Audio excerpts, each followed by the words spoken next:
নবী, আবু লাহাবের কোন ধন সন্তান সম্পদ সন্ততি কোন কিছুই তার কাজে আসবে না। আবু লাহাব সবচেয়ে জঘন্য পাপ কি করলো? একটা করলো যে রাসূল সাল্লাল্লাহু আলাইহি সাল্লামকে মারার জন্য নিজের হাত উদ্যত করলো, হাত উঠালো। অপরদিকে নিজের বাড়িতে গিয়ে তার স্ত্রীকে ডেকে বললেন, আমার সন্তান উতবা আর উতাইবা কোথায়, তাদেরকে ডাকো। উতবা আর উতাইবাকে ডাকলেন আবু লাহাবের স্ত্রী। আবু লাহাব উতবা আর উতাইবাকে ডাক দিয়ে বললেন, হে আমার সন্তানেরা, তোমাদের ঘরে মুহাম্মদ সাল্লাল্লাহু আলাইহি ওয়াসাল্লামের দুই কন্যা আছে, তোমরা মুহাম্মদ সাল্লাল্লাহু আলাইহি ওয়াসাল্লামের দুই কন্যাকে তালাক দিয়ে দাও। ও তখনকার সময়ে আল্লাহ নবী দুইজন কন্যাকে আবু লাহাবের দুই ছেলের কাছে বিবাহ দিয়েছিলেন। একটা ছেলের নাম হলো উতবা, আরেকটার নাম ছিল উতাইবা। কথা কি বুঝতেছেন আপনারা? আবু লাহাবের এক সন্তানের নাম ছিল উতবা, আরেকটা সন্তানের নাম ছিল উতাইবা। আবু লাহাবের এই দুই সন্তানের কাছে রাসূল তার দুইটা মেয়েকে, আদরের দুইটা মেয়েকে বিয়ে দিয়েছে। আবু লাহাব বাড়িতে গিয়ে বলছে, এই আমার ছেলেরা, মুহাম্মদ সাল্লাল্লাহু আলাইহি ওয়াসাল্লামের ব্যাপারে আমি যখন অভিযোগ করতে গেলাম, আল্লাহ আমার ব্যাপারে আয়াত নাযিল করেছে, আমার অপমান হয়েছে, আমার লাঞ্ছনা হয়েছে। তোমরা মুহাম্মাদের দুই কন্যাকে তালাক দিয়ে দাও, আমার ঘর থেকে বের করে দাও, আমার ঘরে যেন আর মুহাম্মাদের কন্যা থাকতে না পারে। উতবা উতাইবা শোনার পরে তারা খুব খেপে গেল, রাসূলের প্রতি খুব বিরক্ত বোধ করলো। আমার বন্ধুগণ, বিরক্ত বোধ করে তারা দুই কন্যাকে সাথে সাথে তালাক দিয়ে দিল আর বলল, তোমরা তোমার বাবার বাড়ি চলে যাও। রাসূল সাল্লাল্লাহু আলাইহি ওয়াসাল্লামের দুই কন্যা, দুই মেয়ে তার বাবার বাড়িতে হেঁটে হেঁটে চলে আসতেছে। রাসূলকে যখন বলল, হুজুর, ও আব্বাজান, আমাদেরকে আমাদের স্বামীরা তালাক দিয়েছে, বিদায় করে দিয়েছে। রাসূল মনে খুব কষ্ট পেলেন। একটা বাবার জন্য সবচেয়ে বড় কষ্টের বিষয় হচ্ছে মেয়েকে যখন তার জামাই তালাক দিয়ে দেয়, ছেড়ে দেয়, এর চাইতে বড় কষ্ট তার বাবার জন্য আর কিছু হতে পারে না। আল্লাহর হাবিবকে গিয়ে বললেন, ও আব্বাজান, আমাদের দুই বোনকে আবু লাহাবের দুই সন্তান ছেড়ে দিয়েছেন। আল্লাহর নবী ডাক দিয়ে বললেন, মায়েরা, তোমরা শান্ত হও, তোমরা ধৈর্য ধারণ করো। রাহমাতুল লিল আলামিন বিশ্বনবী দাঁড়িয়ে আছেন। উতবা ছিল আবু লাহাবের বড় সন্তান। উতবা আল্লাহর নবীর সামনে এসে রাসূলের সাথে বেয়াদবি করলেন। আল্লাহর নবীর জামা টেনে পিছন দিক দিয়ে ধরলেন আর বললেন, হে মুহাম্মদ, আমরা আল্লাহ তাআলা কিছুই মানি না। নাউযুবিল্লাহ। আল্লাহর হাবিবের জামা টেনে ধরে জামা ছিঁড়ে ফেললেন এবং বললেন, আমরা আল্লাহ তাআলা কিছুই মানি না। আল্লাহর হাবিব খুব কষ্ট পেলেন, খুব আঘাতপ্রাপ্ত হলেন। একদিকে তার দুই কন্যা সন্তানকে বিদায় করে দিল, অপরদিকে আবু লাহাবের সন্তানরা এসে আল্লাহর নবীর সাথে আবার বেয়াদবিমূলক আচরণ করল। আল্লাহর হাবিব তখন একটা বদদুয়া দিয়ে বললেন, আল্লাহ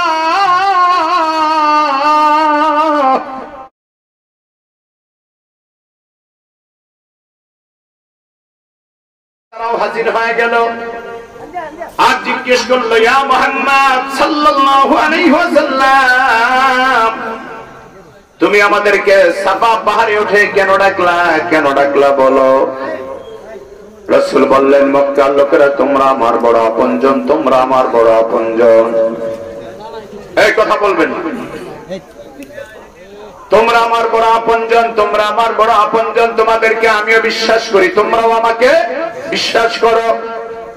সুতরাং তোমরা আমাকে আমিন বলে উপাধি দিলা। আমি যদি তোমাদের কাছে একটা এলান করে দেই, একটা পয়গাম পাঠায়া দেই যে সাফা পাহাড়ের নিচে তোমাদের একদল শত্রু আছে, ওই শত্রু বাহিনী তোমাদের উপর হামলা করার প্রস্তুতি নিচ্ছে, তোমরা কি বিশ্বাস করবে? মক্কার সব লোকেরা বলল, হ্যাঁ, আমরা বিশ্বাস করব যে সাফা পাহাড়ের নিচে, সাফা পাহাড়ের পাদদেশে শত্রু সেনা অপেক্ষা করছে। তাহলে একটা কাজ করো, যদি তোমরা বিশ্বাস করো সাফা পাহাড়ের পাদদেশে শত্রু সেনা অপেক্ষা করছে, এটা যদি তোমরা বিশ্বাস করো, তাহলে আমার একটি আহ্বান তোমরা শোনো। আমাকে তোমরা কেন বিশ্বাস করবা বলো? লোকেরা বলল, আমরা তোমার ব্যাপারে জানতাম, তুমি গোটা 40 বছর জীবনে একটা মিথ্যা কথা বলো নাই, তুমি কোনদিন কোন মানুষের আমানতের খেয়ানত করো নাই। সুতরাং আমরা জানি তুমি আল্লাহ আমিন, তুমি সবচাইতে বড় বিশ্বাসী। আল্লাহর হাবিব সাল্লাল্লাহু আলাইহি ওয়াসাল্লাম খুশি হয়ে গেলেন। রাসূল এবার নিজের দাওয়াতের কথাটা বললেন আর বললেন, সাফা পাহাড়ের লোকেরা, এ মক্কার লোকেরা, তাহলে তোমরা সবাই মিলে শোনো, আমি আল্লাহর নবী, আল্লাহর নবী, আমি আল্লাহর প্রিয় রাসূল। আমাকে আল্লাহ তাআলা নবুয়ত দান করেছে। তোমরা সবাই মিলে পড়ো লা ইলাহা ইল্লাল্লাহ। যারা বলেন লা ইলাহা ইল্লাল্লাহ, তোমরা সবাই বলো লা ইলাহা ইল্লাল্লাহ, আল্লাহ ছাড়া কোনো মাবুদ নাই। বিশ্বনবী আগের স্বীকৃতি নিলেন, আমি কথা বললে তোমরা বিশ্বাস করবে কিনা? তারা বলল হ্যাঁ অবশ্যই করব। তাহলে আমি বললাম তোমরা সবাই বলো লা ইলাহা ইল্লাল্লাহ, আল্লাহ ছাড়া কোনো মাবুদ নাই, আল্লাহ ছাড়া কোনো ইলাহ নাই। তোমরা আমার কথায় বিশ্বাস স্থাপন করে ঈমান আনয়ন করো। যদি ঈমান না আনো তাহলে তোমরা কিয়ামতের দিনে বড় বিপদে পড়ে যাবা। মক্কার লোকেরা রাসূল পাকের এই দাওয়াতের সিস্টেম দেখে অবাক হয়ে গেল। আমার বন্ধুগণ, ইসলামের দাওয়াতের যত পদ্ধতি আছে আল্লাহর হাবিব আমাদেরকে দেখিয়ে দিয়েছেন, সব পদ্ধতি দ্বীনের দাওয়াতের জন্য ব্যবহার করা যাবে। যেমন একটা সময় অনলাইন ছিল না, অনলাইনে মানুষ ওয়াজ নসিহত শুনতো না, এখন শুনতে পারে। এখন অনলাইনে আপনি ফেসবুকে ইউটিউব চালাতে পারেন, অসুবিধা নাই। সেখানে আপনি দ্বীনের খেদমত করতে পারেন, কোরআন হাদিসের বিভিন্ন মাসআলার কথা আপনি তুলে ধরতে পারেন, ওয়াজ নসিহত শুনতে পারেন। কিন্তু আমার বন্ধুগণ, দুঃখজনক হলেও সত্য, আমাদের দেশে আমরা ইউটিউবে ওয়াজ নসিহত শোনার চাইতে গান বাদ্য অশ্লীলতা বেহাপনার দিকে সময় বেশি নষ্ট করছি। আপনি বলবেন না, জোরে বলেন ঠিক কিনা? এখনো মুসলমানের ঘরে ঘরে গিয়ে দেখতে পাওয়া যাবে, দেখলে দেখা যাবে অনেক মুসলমানের ঘরে এদিকে ওয়াজ হচ্ছে, সেদিকে স্টার জলসা জি বাংলা চলছে। আরো জোরে বলতে হবে ঠিক কিনা? রহমত আর বরকত আসবে কেমন করে? রহমত বরকত আমরাই উঠায় দিয়েছি। সেই কারণেই রহমত যদি পেতে হয় আমাদের ঘরে আল্লাহর কোরআনের তেলাওয়াত চালু করতে হবে, ঠিক কিনা বলেন? নবীজির দাওয়াতের পদ্ধতি এত সুন্দর। রাসূল বললেন, আমি যদি তোমাদেরকে বলি সাফা পাহাড়ের পদদেশে শত্রু সেনা অপেক্ষা করছে তোমাদের উপর আক্রমণের জন্য, তোমরা কি তা মেনে নিবে? তারা বলল, এক বাক্যে মেনে নিব। তখন আল্লাহর হাবিব ডেকে বললেন, ও মক্কার কাফেরেরা, আমি দেখতে পাচ্ছি তোমাদের জন্য জাহান্নামের আগুন অপেক্ষা করছে। জাহান্নামের আগুন থেকে বাঁচতে হলে তোমরা পড়ো লা ইলাহা ইল্লাল্লাহ। তখন মক্কার কাফের বেঈমানরা বলতে লাগলো,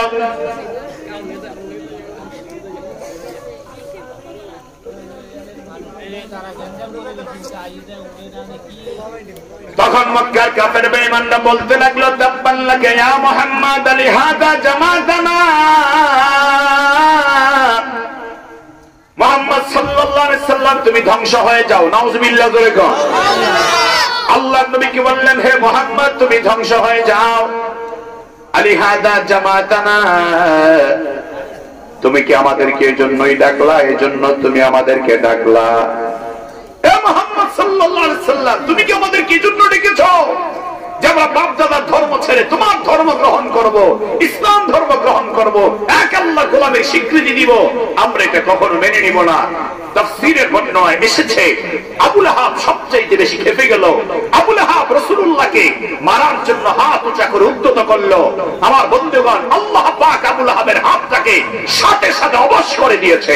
আল্লাহু আকবার করে কও।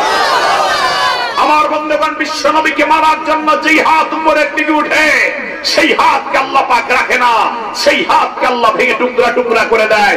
মুসলমান নবীর উম্মত, আমার নবী দুনিয়ার জমিনে নাই, কিন্তু আমার রাসূলের ইজ্জতের উপর হামলা করার জন্য পৃথিবীর জমিনে কিছু হাত আছে যারা আমার রাসূলের বিরুদ্ধে অশালীন মন্তব্য উপস্থাপন করে। আমরা তাদের ব্যাপারে ব্যক্তহীন কণ্ঠে বলতে চাই, আমার রাসূলের ইজ্জতকে রক্ষা করার জন্য রক্তের প্রয়োজন হলে রক্ত দিতে হবে, জীবনের প্রয়োজন হলে জীবন দিতে হবে।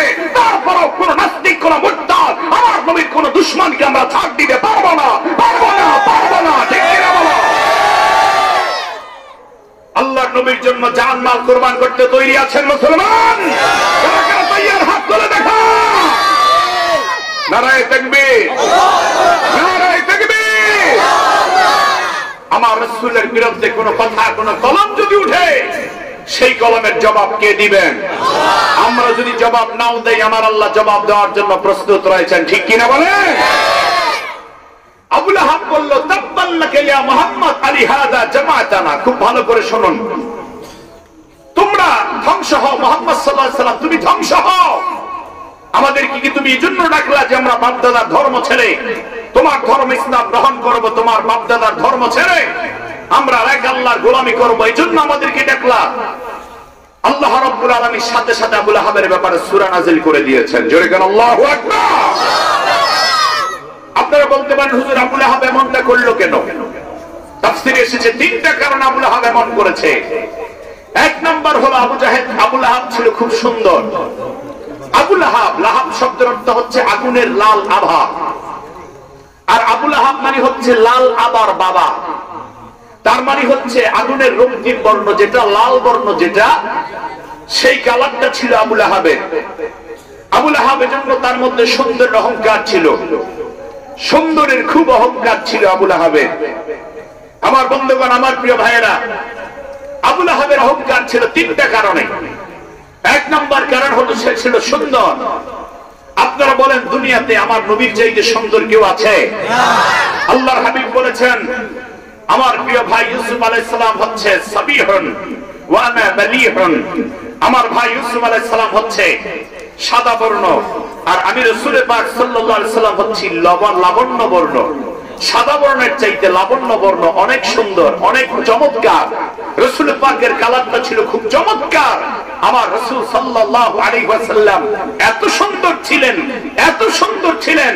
রাসূল পাক সাল্লাল্লাহু আলাইহি ওয়াসাল্লাম যখন কোন ঘরে ঢুকতেন, অন্ধকার রজনীতে পূর্ণিমার চাঁদের মতো গোটা ঘর আলোকিত হয়ে যেত। হযরত হাসান হুসাইন রাদিয়াল্লাহু তাআলা আনহুমা বিশ্ব নবীর ঘরে সময় দিচ্ছেন। এমন সময় রাত্র বেশি হয়ে যাচ্ছে।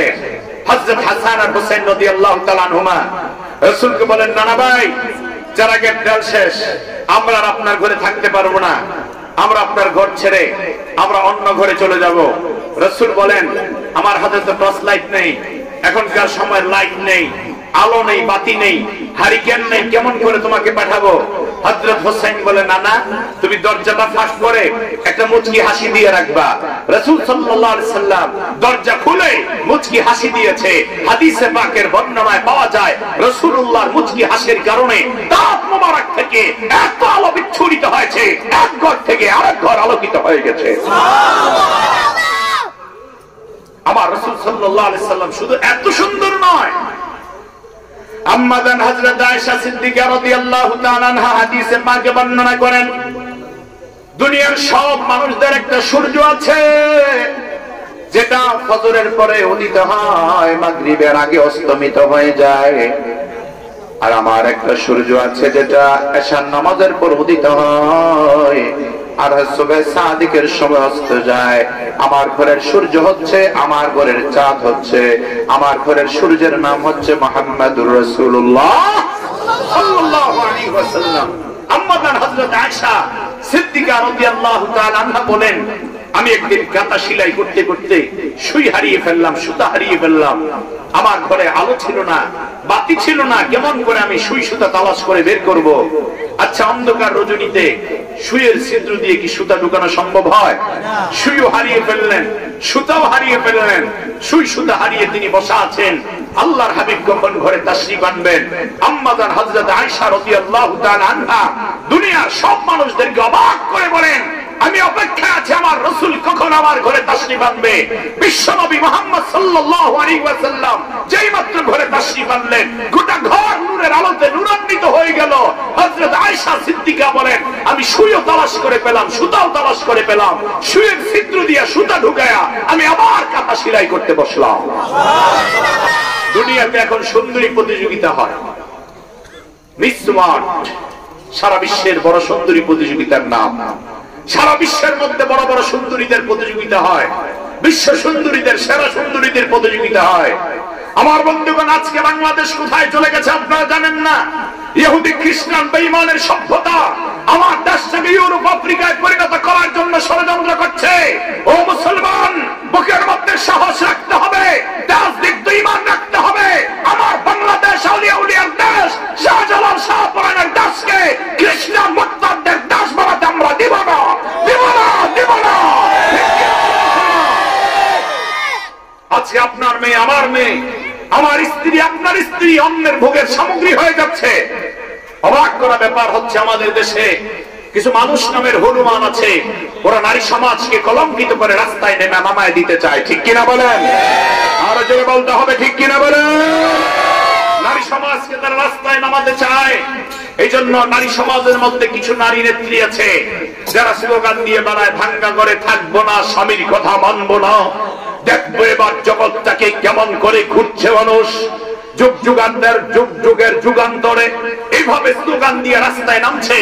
আমার বন্ধুগণ, আমি বলি একদল শিয়াল মার্কা পুরুষ আছে যারা চায় না নারীরা পর্দায় থাকুক। শিয়াল খুব বুদ্ধিমান প্রাণী। শিয়াল একদিন দেখে কড়ি গাছের আগায় বসে কালো একটি কাক গোস্তের টুকরা খাচ্ছে, গরুর গোস্তের টুকরা।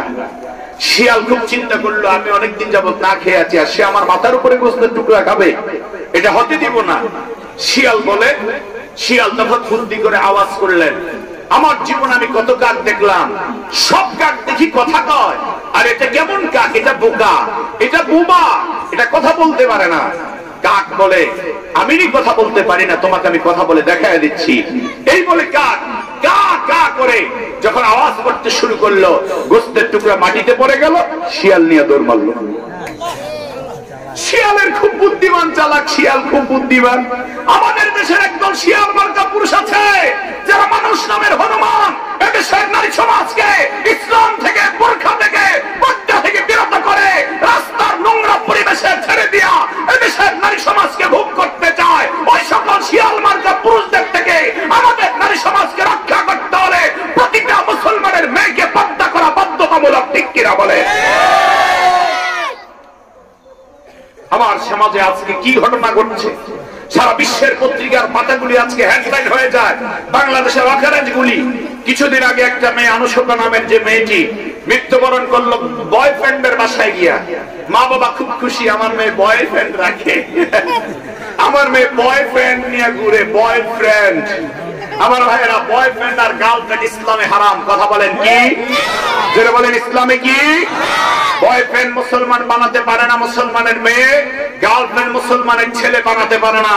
তোমার যদি প্রয়োজন হয় একটা নয় 4টে বিয়ে করার অনুমতি আছে, কিন্তু বিবাহের আগে বয়ফ্রেন্ড আর গার্লফ্রেন্ডের কোন সম্পর্ক তোমার জীবনে হতে পারে না। ঠিক কিনা বলো? এখন এই যে সমাজের আজকের এই অবস্থা, এই অবস্থার পিছনে দায়ী কারা? এর সমাজের পিছনে দায়ী হচ্ছে 1 নাম্বার আমরা মা বাবারা। কারণ আপনার মেয়ে রাত্র 12টার পরে রাস্তা থেকে বের করে দেন, ঘর থেকে বের করে দেন আপনি। আপনার মেয়ে 1 জানুয়ারি, 14 ফেব্রুয়ারি ভ্যালেন্টাইন্স ডে পালন করার জন্য পার্কে পার্কে ঘুরে। আপনি কেমন মা বাবা? আপনার মেয়েকে আপনি শাসন করতে পারেন না, এই জন্য 1 নাম্বার দায়ী হলেন আপনি। রাগ করতেছেন? উচিত কথা বললে বেজার হবেন? আমার বন্ধুগণ, এজন্য অসভ্য সংস্কৃতি পৃথিবীর জমিনে মুসলমানরা গ্রহণ করতে পারে না। আমার ভাইয়েরা, খুদে গানরাজ নামে আজকে বাংলাদেশে দেখা যাচ্ছে ছোট ছোট মেয়েদেরকে ডান্স শেখানো হচ্ছে, নাচ শেখানো হচ্ছে, ওদেরকে গান শেখানো হচ্ছে। এই মেয়েগুলি এক সময় দুশ্চরিত্রবান হবে, তাসলিমা নাসরিন দাউদ হায়দার, কবির চৌধুরীর মতো নাস্তিক হবে। ওদের পেট থেকে জুনায়েদ বাগদাদি আর আব্দুল কাদের জিলানী তৈরি হবে না, ওদের পেট থেকে জামানার বড় বড় হনুমান জানোয়ার তৈরি হবে। আপনার মেয়েকে আপনি খুদে গানরাজে ভর্তি করায় দিচ্ছেন কেন? কোন লোভে? আপনার কি জাহান্নামের আগুনের ভয় নাই? আপনার কি কবর আযাবের ভয় নাই? আপনি কি একবার চিন্তা করেন না আপনার এই মেয়েটা আপনার জন্য জাহান্নামের আগুনের কারণ হতে পারে? আপনার ছেলেকে আপনি ছেড়ে দিয়েছেন, আপনার ছেলে যা ইচ্ছা তা করতেছে, আপনার কোনো খবর নাই। না বলতে এভাবে ছেড়ে দিলে চলবে না। ছেলে মেয়েদেরকে শাসনও রাখতে হবে, আদরও করতে হবে, মাঝে মাঝে কাছে বসায় নসিহত করতে হবে। ঠিক কিনা বলেন? তাহলে আপনার ছেলে মেয়ে আপনার কন্ট্রোলে থাকবে, দিনের উপর চলার চেষ্টা করবে। তো বলতেছিলাম আমাদের বিশ্বের মধ্যে সুন্দরী প্রতিযোগিতা হয়, সারা বিশ্বের যত সুন্দরী আছে সব সুন্দরী যদি এক জায়গায় অন্ধকার রাতে দাঁড় করায় দেওয়া হয়, তাহলে সুয়ের ছিদ্র দিয়ে কি সুতা ঢোকানো যাবে? বরং কুড়ালের ছিদ্র তালাশ করে পাওয়া যায় কিনা তাও সন্দেহ আছে। কথা বলেন ঠিক কিনা? আমার বন্ধুগণ, বিশ্বনবী ছিলেন সবচাইতে বেশি সুন্দর। আল্লাহর হাবিব কোনদিন সুন্দরের অহংকার করেন নাই। আমার বন্ধুগণ, আবু লাহাব ছিল সুন্দর, কিন্তু আবু লাহাবের ভিতরে অহংকার ছিল, আমি বড় সুন্দর, আমি কেন মুহাম্মদ সাল্লাল্লাহু আলাইহি সাল্লামকে মানবো, মুহাম্মদকে মানার আমার কোনো দরকার নাই। এক নাম্বার অহংকার কারণ হলো সে হলো সুন্দর। দুই নম্বরের কারণ ছিল সে ছিল ক্ষমতাদার। আমার বন্ধুগণ, ক্ষমতার অহংকারে মক্কার জমিনের যত বড় সর্দার ছিল, সব সর্দারদের মাঝে অন্যতম সর্দার ছিল আবু লাহাব। ক্ষমতার জোরে আবু লাহাব চিন্তা করলো, আমার ভাতিজার ধর্ম ইসলাম গ্রহণ করলে আমি ভাতিজার কাছ থেকে আমি কোন সুযোগ সুবিধা পাবো না, মক্কার লিডারগিরি আমার থাকবে না, এই জন্য আমার ভাতিজার দাওয়াত আমি গ্রহণ করতে পারবো না, দাওয়াত গ্রহণ করতে পারবো না। আমি আমার ভাতিজার ধর্ম গ্রহণ করলে ভাতিজাকে লিডার মেনে চলতে হবে, অথচ আমি মক্কার লিডার, আমার ক্ষমতা শেষ হয়ে যাবে। আমার বন্ধুগণ, ক্ষমতার অপব্যবহার যারা করেন, আমার আল্লাহ শিক্ষা দিয়া বলেন, ও দুনিয়ার মানুষেরা, ফেরাউনের দিকে তাকাও, নমরুদের দিকে তাকাও, সাদ্দাদের দিকে তাকাও, হামানের দিকে তাকাও। ওরা বড় বড় ক্ষমতাওয়ালা ছিল, কিন্তু ইসলামের সাথে দুর্ব্যবহার করার কারণে, কোরআনের সাথে অপব্যবহার করার কারণে, আলেম ওলামাদের সাথে খারাপ ব্যবহার কারণে, নবীদের সাথে খারাপ ব্যবহার করার কারণে আল্লাহ তাআলা বড় বড় ক্ষমতাওয়ালাদেরকে জুতার পিটা দিয়ে শিক্ষা দিয়েছে। আওয়াজ করে বলো মুসলমান ঠিক কিনা? বুশের জুতার পিটা দিয়েছিল আজ থেকে কয়েক বছর আগে Bush, mister George W Bush, যার নাই কোনো হুশ, ঠিক কিনা বলেন? জর্জ ডব্লিউ বুশকে জুতা পিটা করেছিল জাইদি নামের এক সাংবাদিক। ওই ইরাকের জাইদি নামের সাংবাদিক, গতকালকে পত্রিকায় দেখেছি, আলহামদুলিল্লাহ ওই জাইদিকে মুক্তি দেওয়া হয়েছে, জাইদি নির্দোষ প্রমাণিত হয়েছে। কারণ বিশ্বের মধ্যে এক নম্বর সন্ত্রাসীদের তালিকায় ছিল বুশ। আওয়াজ করে বলো মুসলমান ঠিক কিনা? যারা মুসলমানদের উপর নির্বিচারে অত্যাচার চালায়, নির্যাতন চালায়, ওরা কখনো সভ্য মানুষ হতে পারে? বুশ জুতার পিঠা খাওয়ার পরে সাংবাদিকেরা তারে প্রশ্ন করলো, হাউ আর ইউ, জুতার পিঠা খেয়েছেন, এখন আপনার কাছে কেমন লাগে? বুশ তখন মাথা নাড়িয়ে বলছিল, দিস ইজ নাথিং, এটি আমার জন্য কিছুই নয়। জুতা পিঠা খাওয়ার পরেও কয় এটি আমার জন্য কিছু নয়। তাহলে চিন্তা করেন, ওরে আরো কত বেশি পরিমাণ, আরো কত বড় অপমান করা দরকার। অথচ দুনিয়ার জমিনে সবচেয়ে বড় অপমান হলো জুতার বাড়ি। ঠিক কিনা? এখন জুতার পিঠা খাওয়ার পরেও কয় দিস ইজ নাথিং, এটি আমার জন্য কিছুই নয়। আমি বিষয়টি গবেষণা করে দেখলাম যে আসলে দুনিয়ার জমিনে ওর বাপদাদা হচ্ছে ফেরাউন এবং নমরুদ, ওরা যুগে যুগে জুতার বাড়ি খেয়ে গেছে। আবু জাহেল জুতার বাড়ি খেয়েছে, সুতরাং জুতার বাড়ি খাওয়া এটা তার বাপদাদার উত্তরাধিকার হিসাবে, সম্পদ হিসাবে সে পেয়েছে। কথা বলেন ঠিক কিনা? আমার বন্ধুগণ, আজকে ক্ষমতার অভাবে, ক্ষমতার কারণে আমার দেশে আমরা দেখতে পাচ্ছি কিছু লম্পট, কিছু বেহায়া, কিছু গুন্ডা, কিছু ওয়াস্তান ওয়াজ মাহফিলের মধ্যে বিভিন্ন রকম খারাপ ভাষায় আলেম ওলামাদেরকে টর্চার করে, গালিগালাজ করে, ওয়াজ মাহফিলে বিঘ্নতা সৃষ্টি করে। কথা বলেন ঠিক কিনা? আমরা পরিষ্কার দায়িত্বহীন কণ্ঠে বলতে চাই, এদেশের স্বাধীনতার মহান স্থপতি মরহুম বঙ্গবন্ধু শেখ মুজিবুর রহমান ইসলামের পক্ষে ছিলেন, দ্বীনের পক্ষে ছিলেন, আলেম ওলামাদের পক্ষ ছিলেন। তার নাম ভাঙিয়ে যারা ওয়াজ মাহফিলে বিঘ্নতা সৃষ্টি করবে, আলেম ওলামাদেরকে গালিগালাজ করবে, ওলামায়ে কিরামদের উপর আঘাত করবে, আলেম ওলামাদের গাড়ি ভাঙচুর করবে, এদের ব্যাপারে মুসলমান তাওহীদ জনতা জুতা তৈরি রাখতে হবে, ওদেরকে জুতা পিটা করে শায়েস্তা করতে হবে। কারণ বন্ধুগণ, ইসলাম ভেসে আসে নাই বাংলাদেশে, এদেশে আলেম ওলামাদের জন্য অবদান ইসলামে আছে না নাই? বলেন আছে না নাই? আজকে আপনার স্বার্থের সাথে মিলে না, সেজন্য আলেমের বিরোধিতা করবেন, এটা আপনার মতো মুসলমানের কাজ হতে পারে না। গুন্ডাদের কাজ হলো গুন্ডামি করা, সন্ত্রাসের কাজ হলো সন্ত্রাসী করা, ওয়াজ মাহফিল সন্ত্রাসী করার জায়গা হতে পারে না। ঠিক কিনা বলেন মুসলমান? আমার বন্ধুগণ, সেজন্য আবু লাহাবের অভ্যাস ছিল এটা। দুই নম্বর, তার অহংকার ছিল, তার ক্ষমতার কারণে নিজেকে অনেক বড় ক্ষমতাবান মনে করত আবু লাহাব। এই ক্ষমতার কারণে নিজের মধ্যে অহংকার ছিল। সেজন্য আবু লাহাব চিন্তা করত, মুহাম্মদ সাল্লাল্লাহু আলাইহি ওয়াসাল্লামের ইসলামের দাওয়াত যদি আমি মেনে নেই, আমার ক্ষমতা থাকবে না, আমার ক্ষমতা টিকে রাখতে পারবো না। সেজন্য আমার ক্ষমতা টিকে রাখতে হলে মুহাম্মদ সাল্লাল্লাহু আলাইহি সাল্লামের দাওয়াত গ্রহণ করা যাবে না। 3 নাম্বার হলো আবু লাহাব ছিল খুব বুদ্ধিমান, বুদ্ধির সাগর। আবু লাহাব ছিল খুব বুদ্ধিমান। আমার বন্ধুগণ, আবু লাহাবের মধ্যে বুদ্ধি ছিল অনেক বেশি। এই বুদ্ধির জোরে আবু লাহাব নিজের ক্ষমতার অপব্যবহার করেছিল, ধন সম্পদের কারণে ক্ষমতার অপব্যবহার করেছিল, সন্তান সন্ততি বেশি ছিল, এই কারণে আবু লাহাব খুব ক্ষমতার অহংকার করেছিল।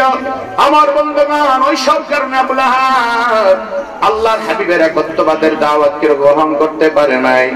আমার বন্ধুগণ, 1 নাম্বার কারণ ছিল আবু লাহাব ছিল সুন্দর, 2 নাম্বার ছিল আবু লাহাব ছিল খুব বুদ্ধিমান, 3 নাম্বার হলো আবু লাহাব ছিল খুব ক্ষমতাবান, সম্পদ সন্ততিওয়ালা, টাকা পয়সাওয়ালা।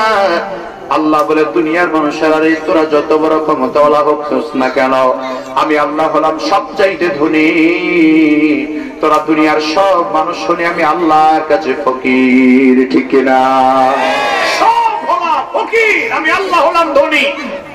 এক বেচারা ছেলেকে ডাক দিয়ে বলে, বাবা, আগেকার যুগে শিক্ষা দীক্ষা আমার তেমন ছিল না, তো আমার বয়সটা কত চলে একটু আমার ডায়েরিটা উল্টে দেখো তো। ছেলে ডায়েরি উঠে দেখে বয়স হয়ে গেছে বাবার 120 বছর। 120 বছর বয়স শোনার পরে বেচারার মনে খুব আনন্দ জাগলো, আর মনে মনে ভাবলো 120 বছরের বয়স আমার এই এলাকায় আর কেউ নাই।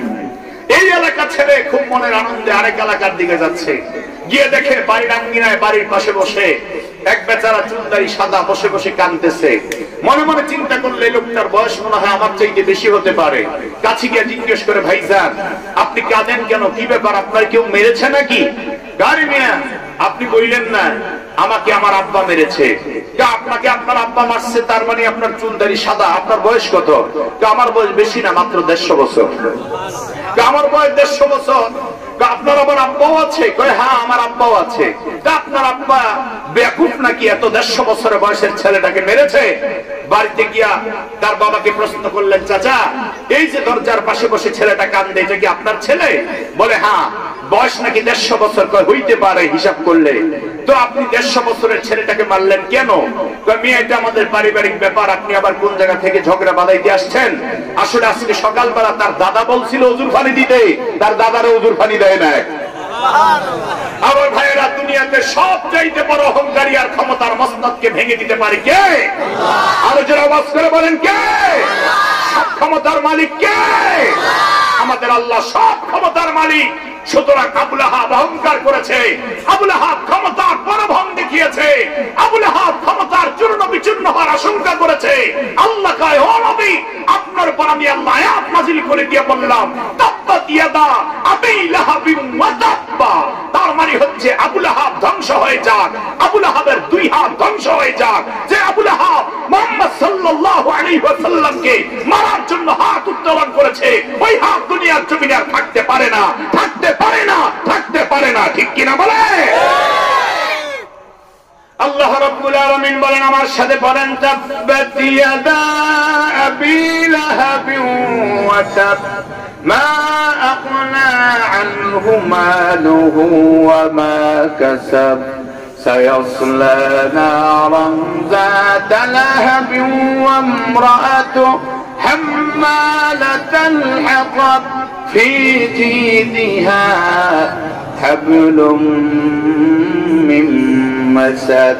আল্লাহ রাব্বুল আলামিন বলেন, তাব্বাত ইয়াদা আবি লাহাবিন ওয়া তাব। আবু লাহাবের 2 হাত ধ্বংস হয়ে যাক, আবু লাহাব নিজে ধ্বংস হয়ে যাক। আমার বন্ধুগণ, তাফসীরের বর্ণনায় পাওয়া যায়, আবু লাহাবের ব্যাপারে যখন আল্লাহ আয়াত নাযিল করলেন, কোরআনে কারীমের আয়াত নাযিল হওয়ার পর, সূরা লাহাব নাযিল হওয়ার পরে আবু লাহাব চিন্তা করলেন, আল্লাহ আমার জন্য বদদুয়া দিয়েছেন, তাহলে আল্লাহর বদদুয়া তো ডাইরেক্ট কাজে লেগে যাবে। সেই জন্য আবু লাহাব বদরের যুদ্ধে শরীক হয় নাই, বদরের যুদ্ধে যায় নাই। শেষ পর্যন্ত আবু লাহাবের 2 হাতের মধ্যে পচন ধরে গেল। আল্লাহু আকবার। আবু লাহাবের 2 হাতের মধ্যে পচন ধরে গেল। আবু লাহাবের 2 হাত যখন পচন ধরে যায়, আবুল আহাবের দুই হাতের মধ্যে যখন পছন ধরে গেল, আবার বন্ধুগণ আবুল আহাবের সমস্ত শরীরের মধ্যে গোটা ফুটে গেল। আবুল আহাব তখন এমন অবস্থা হয়েছে, তার স্ত্রী তার সন্তানেরা আমার বন্ধুগণ তার কাছে যেতে পারে না, তার ঘরের পাশে তাকে যেতে রাখতে পারে না, তাকে একটা বিশাল গর্তের মধ্যে ফেলে রেখে দিল। সর্বশেষ যখন তার মৃত্যু হয়ে গেল, মৃত্যুর পরে তাকে ধরার মতো কেউ ছিল না, কাফন দেওয়ার মতো কেউ ছিল না। ওই আবুল আহাবকে শেষ পর্যন্ত দাফন করার জন্য, কাফন দেওয়ার জন্য, কাফন পরাবার জন্য, দাফন দেওয়ার জন্য হাবশি গোলাম ভাড়া করে এনে আবুল আহাবকে অন্য জায়গায় নিয়ে দাফন করা হয়েছে। তার মানে আল্লাহ বুঝাতে চেয়েছেন, যেই হাত আমার নবীর বিরুদ্ধে উঠেছে সেই হাতকে আমি আল্লাহ চূর্ণ বিচূর্ণ করে দিব। মুহাম্মদ সাল্লাল্লাহু আলাইহি ওয়াসাল্লামের বিরুদ্ধে যেই কলম উঠবে সেই কলমকে আল্লাহ তাআলা রাখবে না, সেই কলমকে আল্লাহ ভেঙে খান খান করে দিবে। কথা বলেন ঠিক কি না?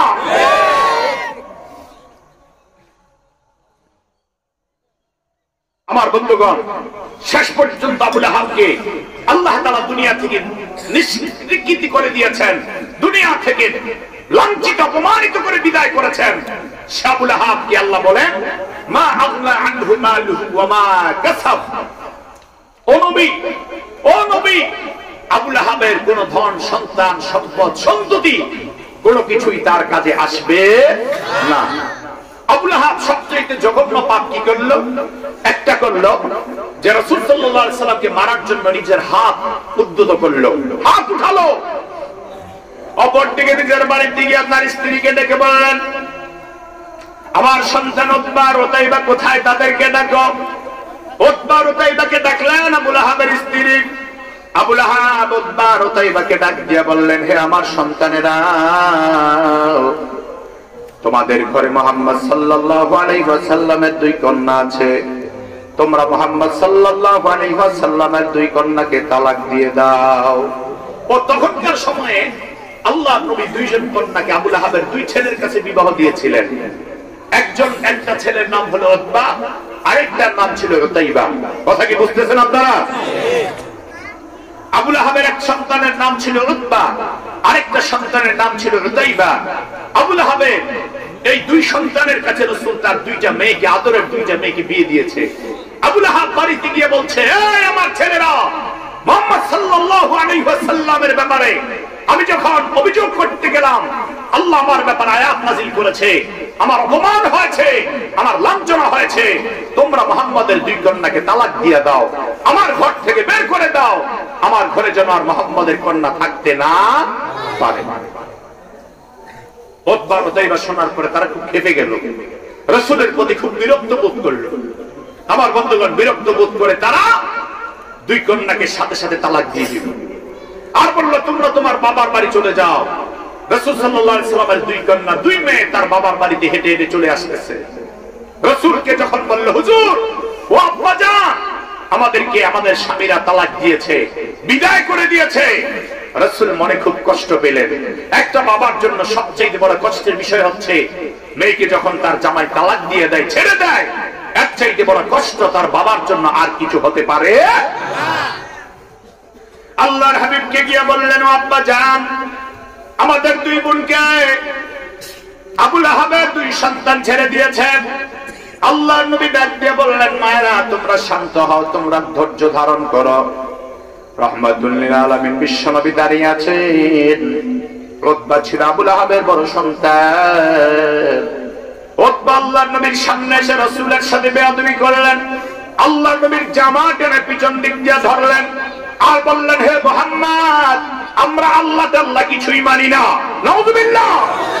আল্লাহর হাবিবের জামা টেনে ধরে জামা ছিঁড়ে ফেললেন এবং বললেন, আমরা আল্লাহ তাআলা কিছুই মানি না।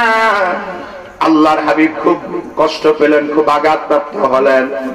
একদিকে তার দুই কন্যা সন্তানকে বিদায় করে দিল, অপরদিকে আবুল আহাবের সন্তানরা এসে আল্লাহর নবীর সাথে আবার বেয়াদবিমূলক আচরণ করল। আল্লাহর হাবিব তখন একটা বদদুয়া দিয়ে বললেন, আল্লাহ, তোমার কাছে বাঘের কোনো অভাব নাই, সিংহের কোনো অভাব নাই। ইয়া আল্লাহ, তোমার একটা কুদরতি বাগদানা, উতবাকে তুমি শাস্তা করে দিবা, তাকে তুমি ধ্বংস করে দিবা।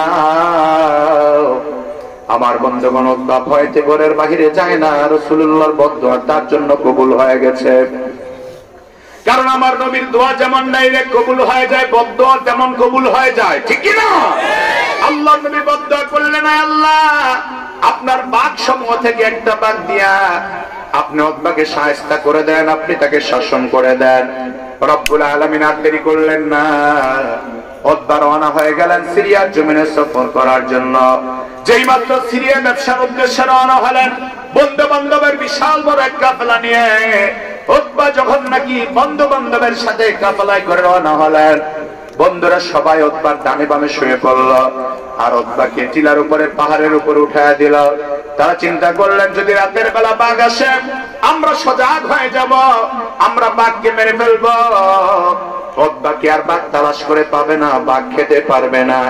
আমার বন্ধুগণ, উতবার সঙ্গী সাথীরা সবাই যখন ঘুমায় পড়ল, তাদের চোখের মধ্যে এমন প্রচন্ড রকম ঘুম আল্লাহ দান করেছেন। ওই ঘুমের কারণে উতবা যখন নাকি টিলার উপরে আছে, উতবাকেও আল্লাহ তাআলা ঘুম পাড়িয়ে দিলেন। আমার বন্ধুগণ, আল্লাহর কুদরতি বাঘ চলে আসলো উতবাকে খাওয়ার জন্য, তাকে ধ্বংস করার জন্য। সমস্ত মানুষের নাক গ্রান শুকে শুকে বাঘ যখন আস্তে আস্তে টিলার উপরে উঠলেন, কেউ টের পেল না, কেউ টের পেল না। বাঘ তার মাথা খেয়ে কলিজা বের করে তার লাশটাকে সবার উপরে টিলার উপরে রেখে আবার বাঘ নিজের গন্তব্যে চলে গেলেন।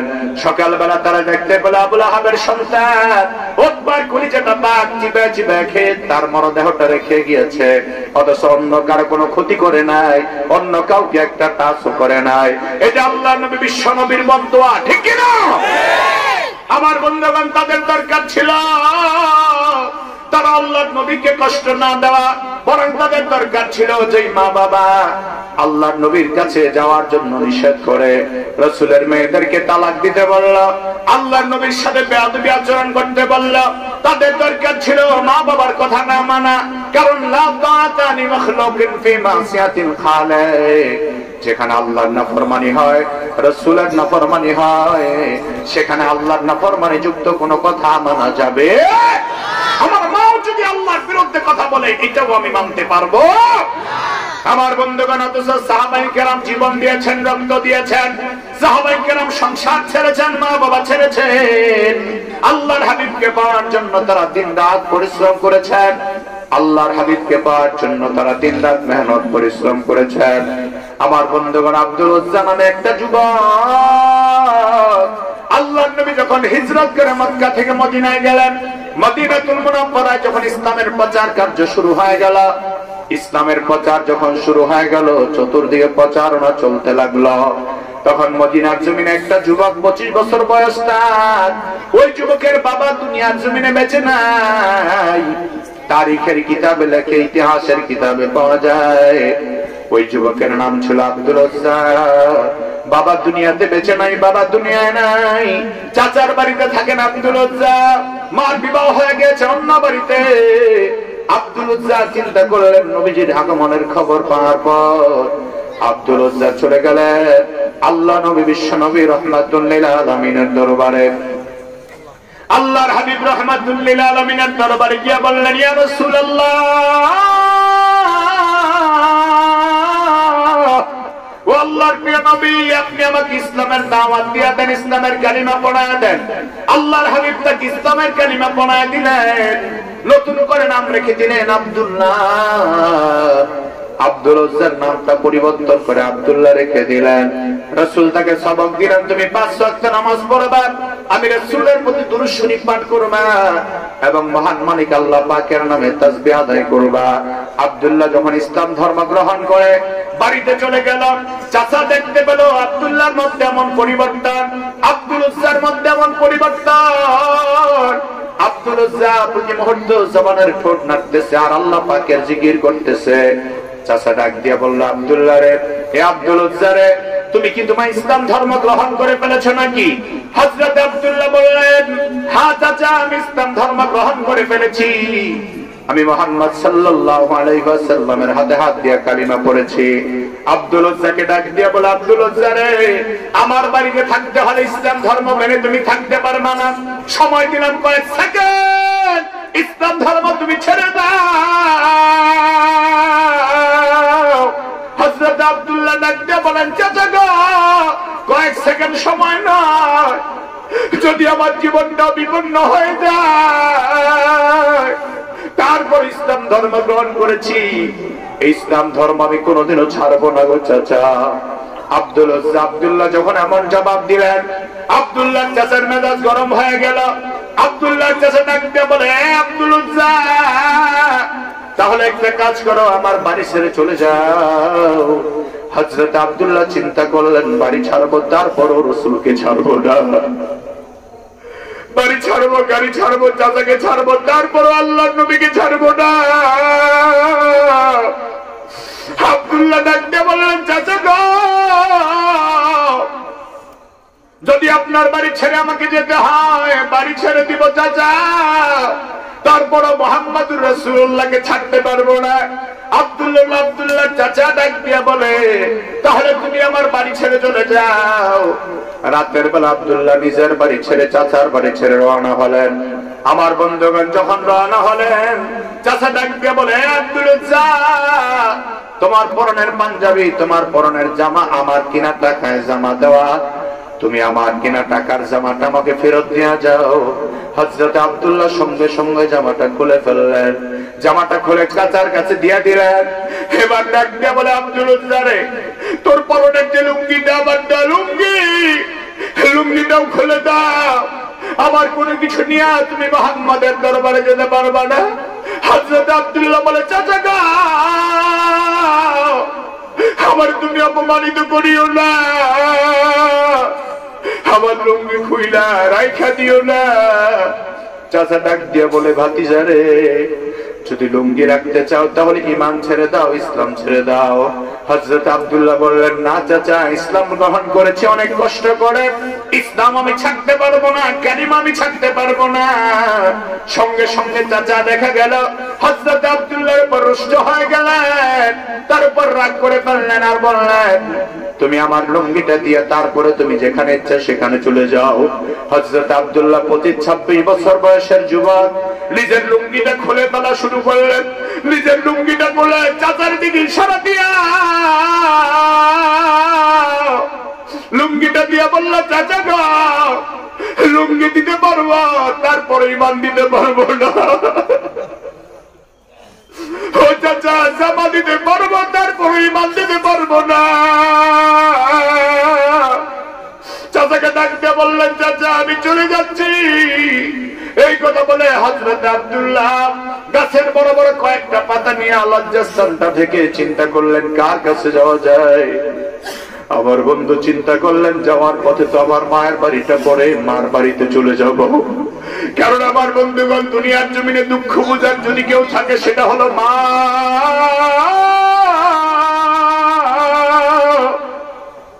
আমার যুবক ভাইরা, মার মনে কষ্ট দিও না কোনদিন, বাবার মনে কষ্ট দিও না। কারণ দুনিয়ার জমিনে যত জিনিস হারিয়ে যায়, অনেক কিছু হারিয়ে গেলে আবার পাওয়া যায়, কিন্তু মার মতো মা চলে গেলে আর মা পাওয়া যায় না, বাবার মতো বাবা দুনিয়ার জমিনে পাওয়া যায় না। এই দুনিয়াতে নিঃস্বার্থবান হলেন একমাত্র মা এবং বাবা। আমরা যখন ছোট্ট ছিলাম রে বন্ধু, আমাদের হয়তো মনে নাই, আমাদের অসুস্থতার সময় আমাদের মা এবং বাবা পাগল পারা হয়ে গিয়েছেন ডাক্তার দেখাবার জন্য, কবিরাজ দেখাবার জন্য। বাবা ডাক্তারের কাছে দৌড়ালেন, কবিরাজের কাছে দৌড়ালেন। সর্বশেষ আমার রোগটা যখন ভালো হলো না, মা জননী আল্লাহর দরবারে সিজদায় পড়ে কান্দে আর কয়, আল্লাহ গো,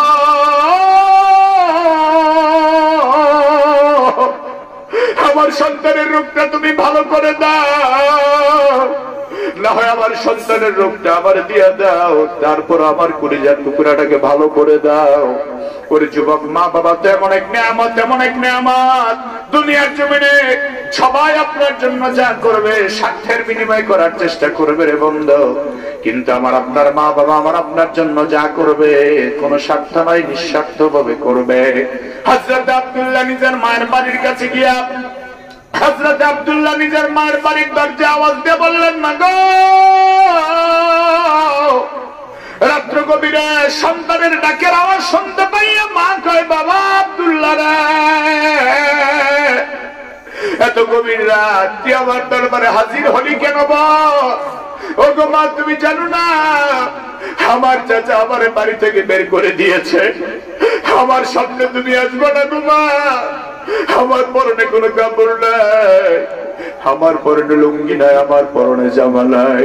তুমি আমাকে একটা চাদর দাও, তারপরে মাগো তুমি আমার সামনে এসো। আব্দুল্লাহর মা একটা চাদর হযরত আব্দুল্লাহকে দিলেন।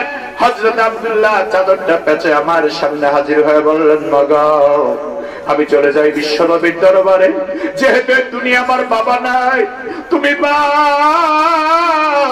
দুনিয়াতে বেঁচে আছো, তোমার দাবি নিয়ে আমি রাসূলের দরবারে চলে যাই গো মা। জীবনে হয়তো আর কোনোদিন দেখাও হতে পারে না, দেখাও হয়তো জীবনে আর নাও হতে পারে না, আমি রাসূলের দরবারে গোটা জীবন কাটায় দিব। আল্লাহু আকবার। হযরত আব্দুল্লাহ একটা চাদর নিয়ে কোন রকম বেচায়া ফজরের নামাজের সময় বিশ্ব নবীর দরবারে হাজির হয়ে গেলেন। রাহমাতুল লিল আলামিন বললেন, আব্দুল্লাহ তোমার এই অবস্থা কেন? হযরত আব্দুল্লাহ বললেন, রাসূল গো, আমার চাচা আমার জামা কাপড় সব খুলে রেখে দিয়েছে, কিন্তু তারপর আমি আপনাকে ভুলি নাই, আপনাকে ছাড়ি নাই। রাহমাতুল লিল আলামিন নিজের গায়ের চাদরটা দিয়ে দিলেন। সাহাবীদেরকে বললেন, তোমরা আরেকটা চাদর দাও। আরেকজন সাহাবী আরেকটা চাদর দিলেন, দুইটা চাদর দিয়ে দিলেন হযরত আব্দুল্লাহকে। ওই সময় থেকে আল্লাহর নবীর এই সাহাবীর নাম হয়ে গেল আব্দুল্লাহ যুল ফাদাদাইন, দুই চাদরওয়ালা আব্দুল্লাহ। বিশ্বনবী রাহমাতুল লিল আলামিনের দরবারে থাকতে লাগলেন। আমার বন্ধু মা ছাড়লেন, বাবা ছাড়লেন, চাচারে ছেড়ে দিলেন, পরনের লুঙ্গি ছেড়ে দিলেন, জামা ছেড়ে দিলেন, তারপরে রাসূলকে ছাড়তে পারেন না, ঠিক কি না? ঈমান কেমন জিনিস না, আমার ঈমানকে রক্ষা করার জন্য আমার বন্ধুগণ ঘর ছাড়তে হবে, বাড়ি ছাড়তে হবে, সংসার ছাড়তে হবে, প্রয়োজনে মা বাবাও ছেড়ে দিতে হবে, তারপর আল্লাহ এবং তার রাসূলকে সবচাইতে বেশি পরিমাণে ভালোবাসতে হবে। হযরত আব্দুল্লাহ এমন একজন আব্দুল্লাহ যিনি জিহাদের ময়দানে গিয়ে শাহাদাত বরণ করেছিলেন। আল্লাহু আকবার। আমার বন্ধুগণ হযরত আব্দুল্লাহ পরবর্তীতে জিহাদের ময়দানে গিয়ে সাহাবায়ে কেরামদের সাথে জিহাদ করে শহীদ হয়ে গিয়েছিলেন। ও আমার বন্ধুগণ, বলার উদ্দেশ্য হলো আবু লাহাবের দুই সন্তানের দরকার ছিল, তারা নিজের মা বাবার অনুগত না হয়ে বিশ্বনবীর পক্ষ অবলম্বন করা। আমার আল্লাহ ডাক দিয়ে বলে, মা আবনা আনহু মালুহু ওয়া মা কাসাব। কষ্ট হচ্ছে নাকি আপনাদের? মা আবনা আনহু মালুহু ওয়া মা কাসাব। আবু লাহাবের ধন সম্পদ, সন্তান সন্ততি কোনো কাজেই আসবে না। আল্লাহ বলেন, তারপরে সায়াসলা নারান যাতা লাহাবিন ওয়া ইমরাআতু, জাহান্নামের অগ্নিশিখায় আবু লাহাব প্রজ্বলিত হবে। এবং শুধু আবু লাহাব প্রজ্বলিত হবে তা নয়, বরং আবু লাহাবের স্ত্রীও জাহান্নামের আগুনে জ্বলবে। আবু লাহাবের স্ত্রী জাহান্নামের আগুনে জ্বলবে কেন? তার কারণ হলো বন্ধু, আবু লাহাবের স্ত্রীর ব্যাপারে আল্লাহ বলেন, হাম্মালাতাল হাতাব। আবু লাহাবের স্ত্রী ছিল লাকড়ি উঠানেওয়ালা। ওই আবু লাহাবের স্ত্রী ছিল এমন খারাপ মহিলা, এমন খারাপ মহিলা। আমার বন্ধুগণ, আবু লাহাবের স্ত্রী এমন খারাপ মহিলা ছিল, আল্লাহর নবী যে রাস্তা দিয়ে চলতেন ওই রাস্তার মধ্যে কাঁটা বিছায় দিতেন। আল্লাহর নবী যে রাস্তা দিয়ে চলতেন ওই রাস্তার মধ্যে আগুন বিছায় দিতেন, আগুন বিছায় দিতেন, কাঠ সংগ্রহ করে আগুন জ্বালায় দিতেন রাস্তার ভিতরে। আমার বন্ধুগণ, আবু লাহাবের স্ত্রী কাঠ সংগ্রহ করে আগুন জ্বালায় দিতেন, আগুন জ্বালায় দিতেন, রাসূল যেন হাঁটতে না পারে। জোরে কর নাউযুবিল্লাহ। আল্লাহ বলেন, হাম্মালাতাল হাতাব। এই যুগে আবু লাহাবের স্ত্রীর কিছু অনুসারী মানুষ আছে না নাই, যারা ইসলামের বিরুদ্ধে, কোরআনের বিরুদ্ধে, কোরআনের পক্ষে গিয়ে বাধা দেয়, কোরআনের বিপক্ষে বাধা দেয়, ইসলামের বিপক্ষে বাধা দেয়, তারাও হলো হাম্মালাতাল হাতাব। হলুদ মিডিয়া যারা ইসলামের বিরুদ্ধে কথা বলে তারাও হলো হাম্মালাতাল হাতাব। শুধু তাই নয় আমার বন্ধুগণ, যারা নাকি ইসলাম এবং মুসলমানদের বিরুদ্ধে কথা বলে ওরাও হলো হাম্মালাতাল হাতাব। আল্লাহ কয়, হে নবী, হাম্মালাতাল হাতাব। আবু লাহাবের স্ত্রী হচ্ছে লাকড়ি উঠানেওয়ালি। তার মানে হচ্ছে আবু লাহাবের স্ত্রী লাকড়ি উঠায়া জাহান্নামের আগুনে দিবে কিয়ামতের দিনে, আর আবু লাহাবকে আল্লাহ সেই আগুন দিয়ে পোড়াবে। পরের জন্য গাত করলে সেই গাতে নিজে পড়তে হয়। কথা বলেন ঠিক কিনা? আরো যারা আওয়াজ করে বলেন ঠিক কিনা? আমরা দেখেছি বাংলাদেশের ইতিহাসে ঐশী নামের একটি মেয়ে তার আপন বাবাকে খুন করেছে, মাকে খুন করেছে। আপনারা জানেন কিনা আমি জানি না, এই খুনের পিছনে দায়ী হচ্ছে এই মেয়েতে তার মা বাবাকে খুন করার পিছনে সবচেয়ে প্রধান কারণ হচ্ছে আমার বন্ধুগণ, যে পুলিশ অফিসারকে খুন করেছিল ঐশী নামের মেয়ে, সেই পুলিশ অফিসার 2013 সালে হেফাজত ইসলামের আন্দোলনের সময় আল্লামা জুনায়েদ বাবুনগরী দামাত বারাকাতুহুর দাড়ি টান দিয়ে ধরে ওনার সাথে অপমানমূলক আচরণ করেছে। আল্লাহ কয়, তুই আমার গোলামকে অপমান করেছিস, আমার রাসূলের ওয়ারিসকে অপমান করেছিস, আমি আল্লাহ তোকে ছাড় দিতে পারি না। সেই কারণে আল্লাহ পাক নিজের সন্তান দ্বারা তাকে হত্যা করিয়ে গোটা বিশ্ববাসীকে দেখিয়ে দিয়েছেন, আমার নবীর সাথে অপমান করলে যেমন আমি আল্লাহ ছাড় দেই না, আমার নবীর ওয়ারিসদের সাথে অপমান করলেও আমি আল্লাহ ছাড় দিতে পারি না। আলেমদের বিরুদ্ধে কথা বলবেন, কথা বলেন, কথা বলবেন, ওলামায়ে কেরামদের বিরুদ্ধে গালিগালাজ করবেন। আজকে এটা সাধারণ টপিক হয়ে গেছে, সাধারণ মানুষ আলেম ওলামাদের বিরুদ্ধে সমালোচনা করে। আমার বন্ধুগণ, সাবধান করে যায়, আপনাদেরকে বিনয়ের সাথে অনুরোধ করে যায়, এলাকার মানুষ আপনারা ইসলাম প্রিয়, ধর্ম প্রিয়, কোরআন প্রিয়, আলেম ওলামা প্রিয়, সাবধান। ওলামায়ে কেরামদের ব্যাপারে সমালোচনা করবেন না, এটি আপনার নাজাতের কারণ হবে না, বরং এটি আপনার জাহান্নামে যাওয়ার অন্যতম কারণ হয়ে যেতে পারে। ঠিক কিনা বলেন? আল্লাহ বলেন, সায়াসলা নারান যাতা লাহাবিন ওয়া ইমরাতু হাম্মালাতাল হাতাব। আবু লাহাবের স্ত্রী ছিল নেত্রী, ওই নেত্রী ইসলামের বিরুদ্ধে কাজ করেছে, রাসূল পাকের বিরুদ্ধে কাজ করেছে। তারপরে আল্লাহ বলেন, ফি জিদিহা হাবলুম মিন মাসাদ, ওদেরকে জাহান্নামের আগুনে বেঁধে বেঁধে জাহান্নামের আগুনে ছেড়ে দেওয়া হবে। জোরে কান নাউযুবিল্লাহ। ও আমার যুবক বন্ধুরা, সেজন্য আমাদের জন্য দায়িত্ব হবে কি, আজকের ইসলামের কঠিন সময় আমাদের জন্য দায়িত্ব হলো আমরা ইসলামের মূল বুনিয়াদী বিষয়গুলোকে আঁকড়ে ধারণ করা। আমার রাসূলের সুন্নাতের অবমাননা যেখানে হচ্ছে, আমার রাসূলের সুন্নাতকে আঁকড়ে ধারণ করা। আমার বন্ধুগণ, রাসূল বলেছেন, সালাসুন মান কুন্না ফিহি ওয়াজাদা বিহিন্না হালাওয়াতাল ঈমান। যার মধ্যে তিনটা জিনিস পাওয়া যাবে তার মধ্যে ঈমান পাওয়া যাবে, যার মধ্যে তিনটা জিনিস পাওয়া যাবে তার মধ্যে ঈমান পাওয়া যাবে, যার মধ্যে তিনটা জিনিস পাওয়া যাবে তার মধ্যে ঈমান পাওয়া যাবে।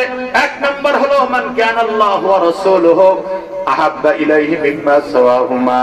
এক নাম্বার হলো সে নিজের জীবনের চাইতে, সম্পদের চাইতে, মা বাবার চাইতে, আপনজনের চাইতে আল্লাহকে আর রাসূলকে সবচাইতে বেশি ভালোবাসতে হবে। আল্লাহু আকবার। আল্লাহকে আর রাসূলকে সবচাইতে বেশি ভালোবাসার প্রমাণ দিতে হবে। দুই নাম্বার হলো ওয়া আইয়ুহিব্বাল মারআ লা ইউহিব্বুহু ইল্লা লিল্লাহ। আল্লাহর বান্দাদেরকে ভালোবাসবে, আল্লাহর জন্য ভালোবাসবে। তিন নাম্বার হলো ওয়া ইয়াকরাহু আন ইয়াউদা ফিল কুফরি কামা ইয়াকরাহু আন ইউলকা ফিন নার। জাহান্নামের আগুনে নিক্ষেপ করা যতটা কঠিন হবে, ওই আল্লাহর বান্দা শিরকের মধ্যে নিমজ্জিত হওয়াটা তত বেশি কঠিন হয়ে পড়বে। নিজেকে শিরকের মধ্যে লিপ্ত করা, কুফরির মধ্যে লিপ্ত করা আগুনে পড়ার চাইতেও বেশি কঠিন মনে করবে। এই তিনটা কাজ যাদের মধ্যে পাওয়া যাবে, আল্লাহকে এবং রাসূলকে সবচাইতে বেশি ভালোবাসবে, মানুষকে আল্লাহর জন্য ভালোবাসবে, কুফরি লিপ্ত হবে না, শিরকে লিপ্ত হবে না। রাসূল বলেন, এই তিনটা জিনিস যার মধ্যে পাওয়া যাবে তার মধ্যে ঈমানের আলামত পাওয়া যাবে। চিল্লায় কোন সুবহানাল্লাহ। সেই জন্য আমার যুবক ভাইদেরকে বলবো, আজকের ইসলামের কঠিন দিনে বন্ধ, গোটা দুনিয়ার সবচাইতে কঠিন মুহূর্ত এখন চলছে। একদিকে মহামারী করোনা ভাইরাস, অপরদিকে নাস্তিক বেঈমানদের একের পরে এক চেষ্টা সাধনা, ওরা ইসলাম থেকে যুব সমাজকে খারিজ করতে চায়। ও যুবক, আমরা মাদকে আসক্ত হব না, জুয়ায় আসক্ত হবে না, আমরা আমাদের মা বাবার সাথে খারাপ আচরণ করব না। আমার বন্ধুগণ, কারণ এই জীবনটা বেশি দিনের জীবন নয়, কয়েকদিনের মধ্যে জীবনটা পুরায় যাবে, কয়েকদিনের ভিতরে হয়তো কবরের বাসিন্দা হয়ে যাব। ওই তো কবরস্থানে আমার আপনার আপনজন শায়িত আছে বন্ধু। ওই কবরের পাশ দিয়ে গেলে মায়ের কথা মনে পড়ে, বাবার কথা মনে পড়ে বন্ধু। ওই মা বাবার জন্য আল্লাহর দরবারে দোয়া করা দরকার, নিজেকে কবর থেকে সংশোধন করা দরকার।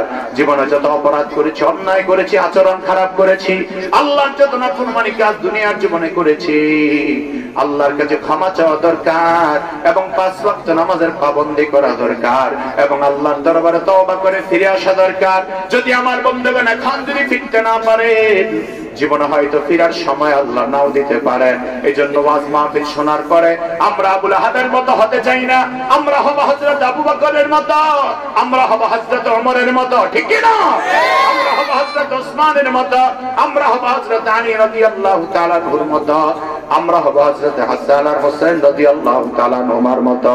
যদি আমরা তাদের মতো হতে পারি বন্ধু, তাহলে আমাদের জীবন সার্থক হবে, আমরা দুনিয়াতেও সফল জীবন পাবো, আখিরাতের সফলতাও আমাদেরকে পদচুম্বন করবে, ঠিক কিনা? এজন্য 5 ওয়াক্ত নামাজি হয়ে যাব। কারা কারা হাত তুলে দেখায়? নারে তাকবীর, নারে তাকবীর। আল্লাহ আমাদেরকে 5 ওয়াক্ত নামাজি করে কবুল করো। ইয়া আল্লাহ আজকের এই মাহফিলকে তুমি কবুল আর মঞ্জুর করো। ইয়া আল্লাহ আমাদের সবার হায়াতে বরকত দান করো। ইয়া আল্লাহ গোরস্থান পাশে আছে অনেকের মা বাবা কবরবাসী, আল্লাহ দয়া করে সবার আব্বা আম্মার কবরে আযাবকে তুমি মাফ করে দাও। জোরে কেন আমিন। খাস করে আমার প্রিয় ভাই প্রিয় বন্ধু মহতারাম মাওলানা মুফতি